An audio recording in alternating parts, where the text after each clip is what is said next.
The question that each of us have to ask ourselves is, do your sins remain? Are you in church but there's no church in you? Are you religious but you're lost? You don't know Christ as your personal Savior. A man in his faith is something that all of us need to look at ourselves with and examine ourselves, gentlemen. Why? Because everything that you and I do, every relationship that you and I enjoy, every decision that you and I make, finds its basis in our faith or the absence of it. In Exodus 3:3, Moses turned aside in the desert to a bush that was burning but was not yet consumed. And there he met with God. And after his meeting with God, Moses was never again the same. He was never again the same. From that day on, he was always on mission for God. If you allow this conference can be your burning bush experience. This conference can be your burning bush experience if you will allow it. Okay? You may have come to this conference lost. You can leave saved. You may have come to this conference carnal. You can leave spiritual. You could have come to this conference giving God half-hearted service. You can leave giving God wholehearted service. It's up to you. God is looking for a man. One who is willing to totally submit and surrender himself to God. One who's broken and humble before God. In a word, God is looking for an uncommon man.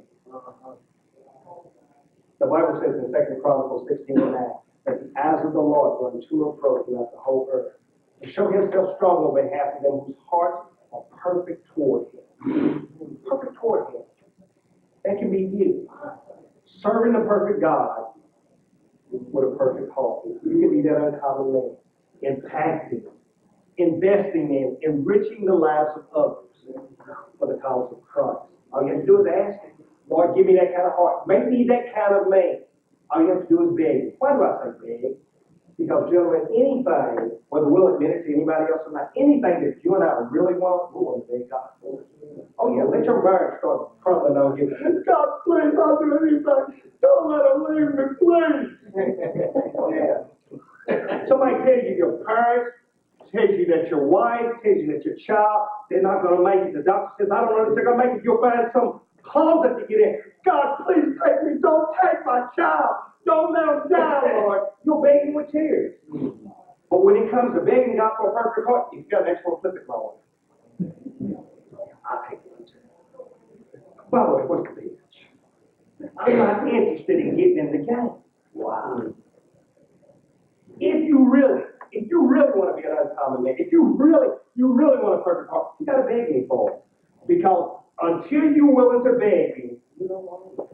Wow. Why would you beg for your marriage to crumbling? Because you really want it to work. Why would you beg for your child's life? Because you really want it to live. Why don't you beg for a perfect heart? Because I really don't want one. Wow, that's good. That's good. If you're willing, I'll give you two things. If you're willing to beg God for a perfect heart and to be that uncommon man, two things are true. One is that God will be with you every step of the way.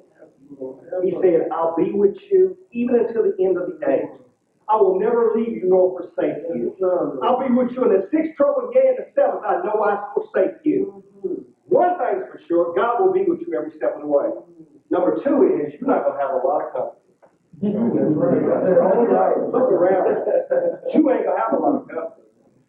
Jesus had 12 disciples. 3 of them were in the inner circle. Peter, James, and John. And God is no respecter of person. Why were 3 of them closer to him than the others? Because they wanted to be. They wanted to be in the inner circle. We're as close to God as we want to be. We're as far away from God as we choose to be.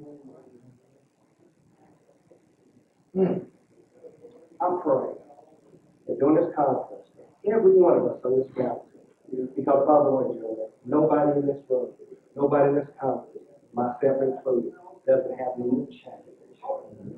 Every last one of us come off this mountain, changed for the good, committed to serve God, to be broken before Him, to be surrendered and submitted to Him, to be that uncommon man, serving a perfect God with a perfect heart. I pray that for us. I pray that we'll desire that we'll be willing to beg, and that our families will see different men Because when God touches the head of the household, he touches the household. Amen. The sanctified man sanctifies the unsaved wife. The saved wife sanctifies the unsaved man. God bless you. Would you bow your heads? We have a word for us. Oh, sorry. Question before we. Sure. And I know a lot of brothers probably feel the same way, but that first step is like stepping off the mountain. You want direction on how to reach yourself. I mean, you get all the advice in the world, and even your inner self is saying, just do it. But it's I know I have faith, but it's the fear that overwhelms a lot. Two feelings, gentlemen, two feelings. Understand this. There's two feelings, two spirits that are always present in our lives. The spirit of condemnation, the spirit of conviction. The spirit of conviction is from Christ. It draws us to him. When we do something wrong, we feel convicted, and it draws us closer to the throne. The spirit of condemnation is the devil. He will push us away, saying that you're not good enough. Saying that if I do that, if I truly surrender to God, he's going to test me and get me cancer, see if I still believe it. Why? Because he's trying to introduce doubt in your mind. He's trying to put fear in your heart so that you won't trust God. Ain't that what Satan said to the serpent to Eve? This is what he said to her. God said, when you eat, you ain't gonna die. He just knows that the day that you eat, you're gonna be just like him. Don't trust him. He's a big God with a big lie. That's exactly what's going to go on, gentlemen. What's going to happen is you are going to get this fear of God. And if I trust him, everything's going to cake. The only reason you're alive is because of him, not because of the devil. He cut you down right now. Gentlemen, the place to run a race, the place to run your sprint is in the blocks. That's the beginning, right? None of us can run an effective race. None of us, unless we start in the blocks. Where's the blocks? A surrendered heart. If the airplane's going down and the oxygen masks come out, okay, and you got a child there, don't grab the oxygen mask and put it on the child, and you're going to pass out. You might both die. You have to take care of you first before you can take care of your child. You got oxygen, you can give them oxygen and have the strength to do so. But guess what? If we're not first impacted, we can't impact anybody else. If we're not first surrendered, we can't get anybody else to surrender. You can't lead nobody where you haven't win. Okay? And the thing that we have to do is trust God. He said faith, right? Faith. Now faith is the substance of things hoped for, it's evidence of things not seen. You have to get to yourself, say, Lord, you know what? I'm feeling scared here. I'm feeling fear here. Just confess and say, Lord, you're going to have to help me. Help out my unbelief.